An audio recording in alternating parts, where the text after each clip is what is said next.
We need to have more health, more beauty, more love, but less stuff.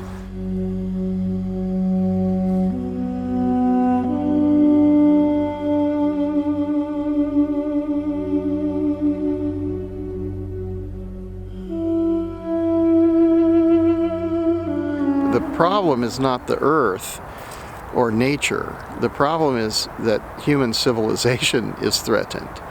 So our mistakes, historically and continuing now, are endangering us. Nature, life will continue in some form because it's evolutionary and eternal. So for life and the earth, I'm very optimistic. For human civilization, we have to keep working hard because it's endangered now.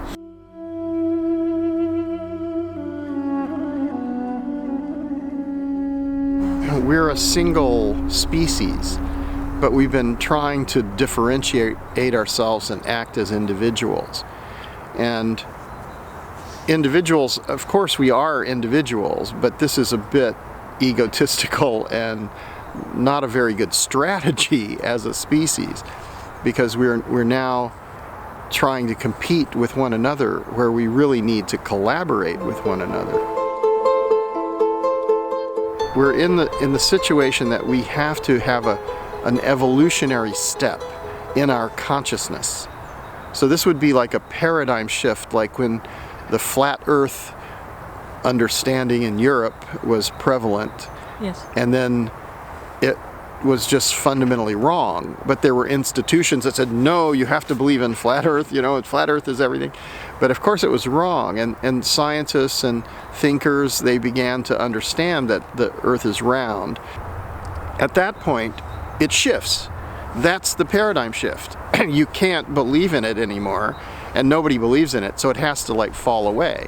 Once our consciousness understands that evolutionarily we have a trend which is always more biodiversity, always more biomass, always more accumulated organic material. That is consistent since the beginning of evolutionary time, and then humans intervene. And then you see the biodiversity, biomass, and accumulated organic matter going down.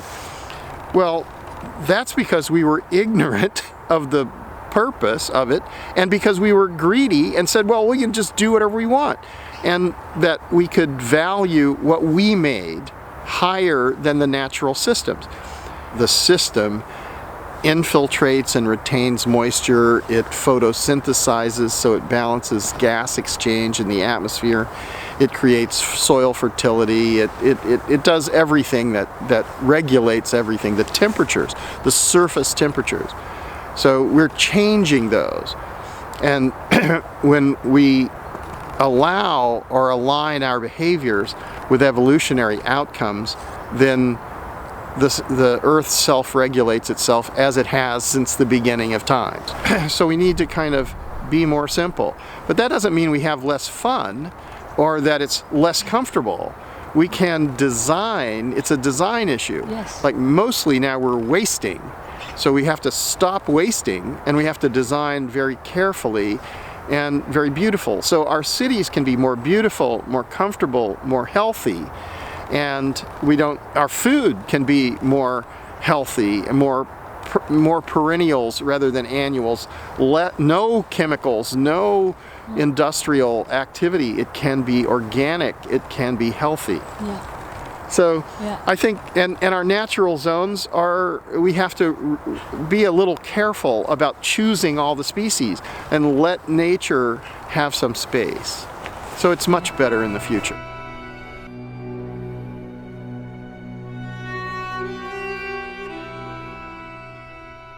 Ecosystem restoration camps are something that's very close to my heart, because for 25 years I've been studying and documenting and communicating about ecological restoration.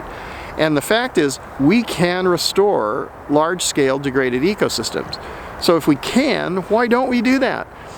Actually, it's not the people who are writing policies, it's not the people who are writing checks who actually do restoration, it's the people themselves. And so if the people themselves choose, because they want to survive, they want their children and future generations to live, then all they have to do, they don't need to ask permission to restore the earth, they have to just restore the earth. So ecosystem restoration camps is a method which lets people self-organize, self-govern, and immediately begin to sequester carbon, restore organic soils, plant trees, and own it, be sovereign over themselves and over the earth, rather than give away the power to somebody who we, and basically the leaders now are not showing us much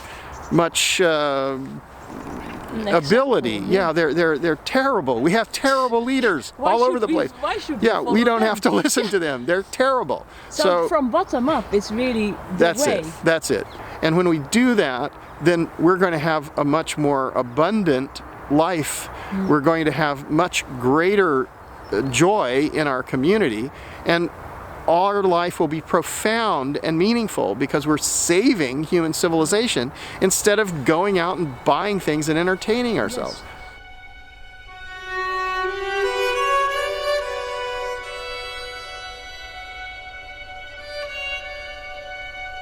We can actually reduce the temperatures on the surface of the earth, physically reduce the temperatures. So this is what we're worried about, is temperature changes. So let's change the temperatures. What happens with the canopy is that the solar radiation is interrupted by the top of the canopy. And so below that, the light radiation is dappled, it's changed. And moisture, like rainfall, it doesn't directly hit. It hits the top and it comes down. So if you measure the differences between the surface temperature below like an ancient forest or an exposed soils, it's huge. It's 40, 50 degrees centigrade. That's very, very high. So if we look at, say, North Africa, the Mediterranean, Central Asia, Sub-Saharan Sahel region in Africa, those places are massively degraded, and they have been degraded over historical time, and they could be restored. And if we restored them, the surface temperatures would be much lower.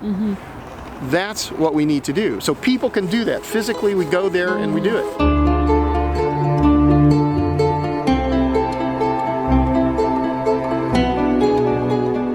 We have a global economy, which unfortunately for Europe comes from the Europeans.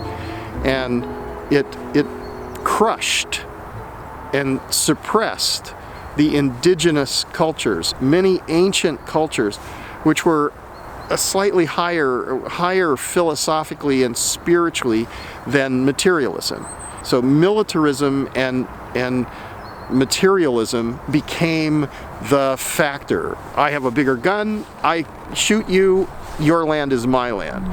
Well, that's a very bad point of view. It's just not a good idea to be materialistic. We don't need more to have a higher standard of living or a higher quality of life. We need to have less. We need to have more health, more beauty, but more love, but less stuff. So what I realized was actually if we all work together as a species and we just grow trees and plant trees and we grow organic soils together and we all learn how to do this from the top experts in the world and everybody collaborates, and then all the understandings shift like through a network, like a mycelial network. So everyone has access to all the information and all the knowledge. And everybody can kind of work together, they can go different places. And I think especially we need from the developed world, where many resources and much damage has been done, we need to share what we have with the people in the other parts of the world, but not in some abstract way. We need to actually go there, know them, and work together with them as equals, treat them equally, work with them, and restore those landscapes. that will address questions like migration and refugees, and because people are fleeing those areas, it will create peace. So ecosystem restoration camps is about raising our consciousness by actively doing something which every day sequesters carbon, every day enlarges, grows, so more and more people are doing this, and that becomes the norm. And that also allows us to practice not having so many possessions, not having transactional economics, but live together, eat together, work together without like pulling out our credit cards or our money, because that means we're trapped in this transactional thing. Let's act like human beings rather than act like Homo economicus or something.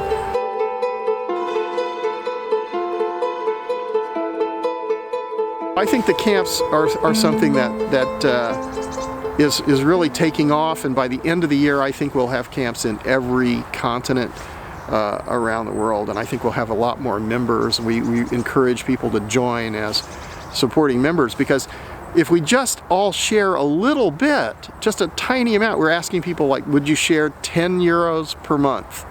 So if everybody shares 10 euros per month, but we have 1 million, that's a huge amount of money, which can go out there to plant trees, to teach people how to grow soils, and we don't have to have big infrastructure. We just need composting toilets and good kitchen systems, so everybody eats together, everybody's working together, and you know, we have, in this way, with a small amount, it's the least expensive and the most effective way to restore the earth.